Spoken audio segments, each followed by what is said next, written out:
guys, welcome back to my channel. Today we're going to be doing our No Makeup Monday, which is why there's no makeup on my face, because on No Makeup Monday we let our skin breathe and we talk about things other than makeup. So the first thing I want to talk about today is, actually the only thing that I want to talk about today is some brush cleaning products that I have, and the ones that I would recommend, the ones I would say you can skip, and the things that I think that are okay and you could probably give them a try and they might work better for you than they did for me. So let's get into this. So the first thing I want to talk about is this little brush cleansing little palette thing, and it is called the brush cleansing palette. It's just what it's called.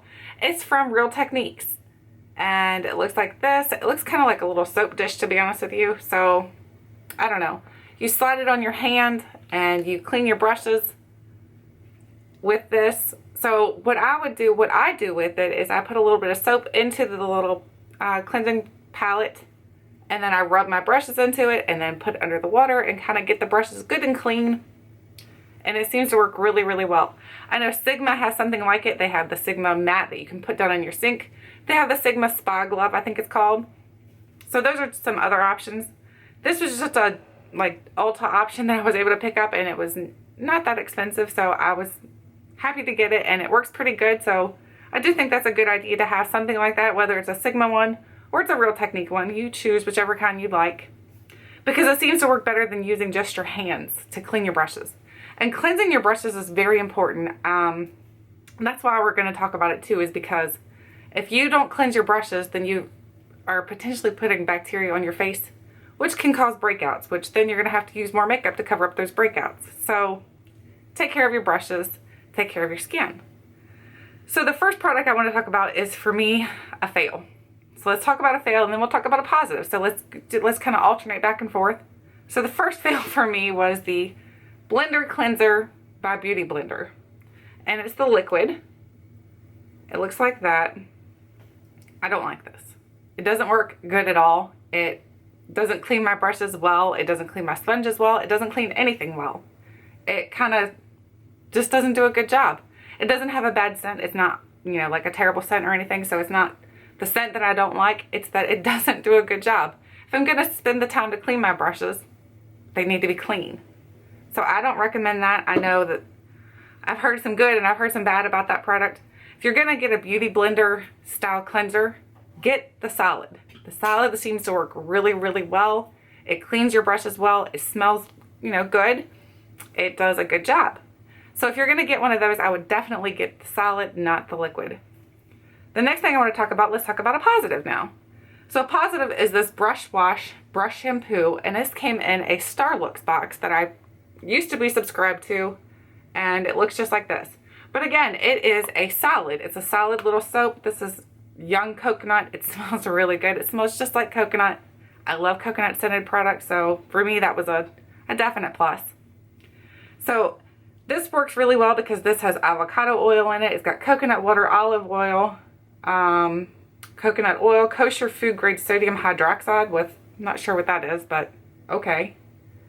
So this works really well. So again, this would be comparable to the Beauty Blender Solid Cleanser.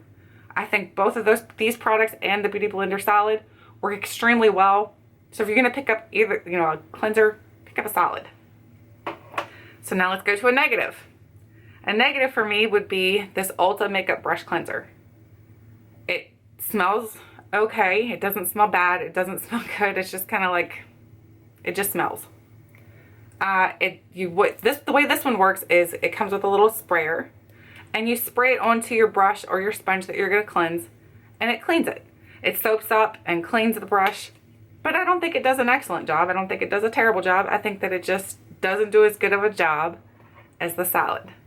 So I would definitely recommend the solid over this one too.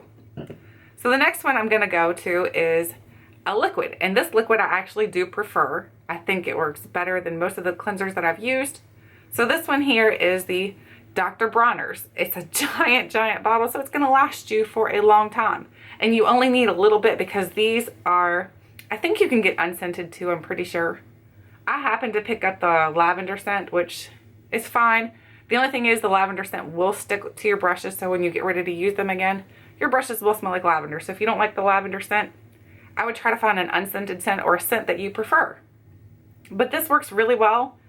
It cleans brushes. It does a multitude of things, honestly. He's got like a list of things on here that you can clean with this. You can clean your floors, you can clean your bathrooms, which is kind of scary. You're cleaning your brushes with something that you can clean your floors with.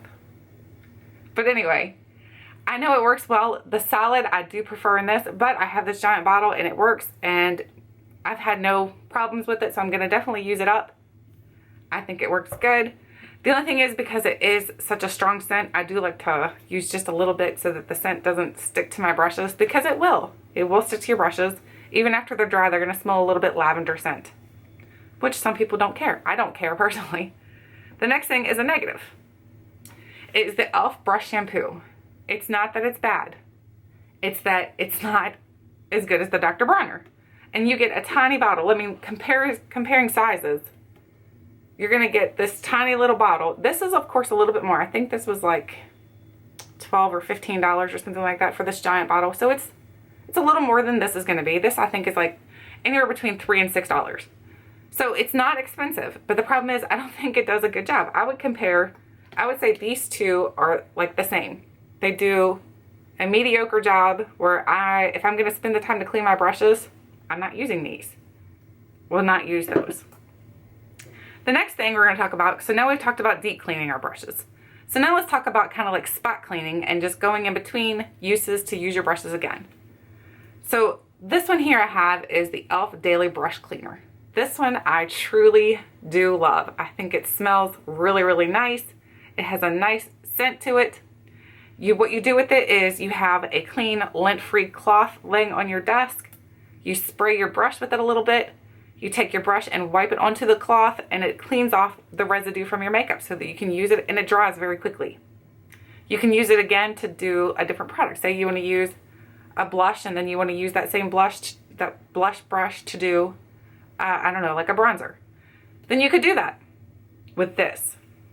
But a much simpler way than using a spray is using the color switch. I've already have a video on both of these products. They are the color switch products. I do love these things. If you're just using these to go in between colors, that's what these are for. They're not for deep cleaning. They will not kill any bacteria in your brushes or anything like that. They're just for going in between colors. So say you're going from a black and then you want to go into a white, or you want to go into a lighter color, or whatever. However you're doing your makeup, you can clean your brush off and then go right into that other color, and it will not mess it up. Also, you can use it on your bigger brushes too. So I really do love this. I forgot one cleaner here that I do have that came with the Real Techniques little brush thing. So it came with 2 little samples of the Real Techniques cleanser. I would say that it works good. It doesn't have a bad scent. It's pretty good. The scent's okay. But the problem with this one is, I would say that it's going to be comparable to this. So anything that I compare back to this, I would say you don't need it. Try something different. Try something a little bit less expensive. I've heard a lot of people say that they actually just use regular bar soap from like hotels. I have not tried that. That's something I will definitely try, because if that works, that'll save a lot of money. You go to a hotel and you can take your free bar soap, and there you go. You've got a brush cleanser. So I don't know. I haven't tried it yet, but I will try it. So that's everything I wanted to talk about today for brush cleaning and taking care of our brushes, so in turn you're taking care of your skin. I hope you guys enjoyed this video. Thanks for watching, and I hope you guys will come back next Monday and watch what we're going to talk about next Monday, because it will be another No Makeup Monday. So thanks for watching, and have a great day.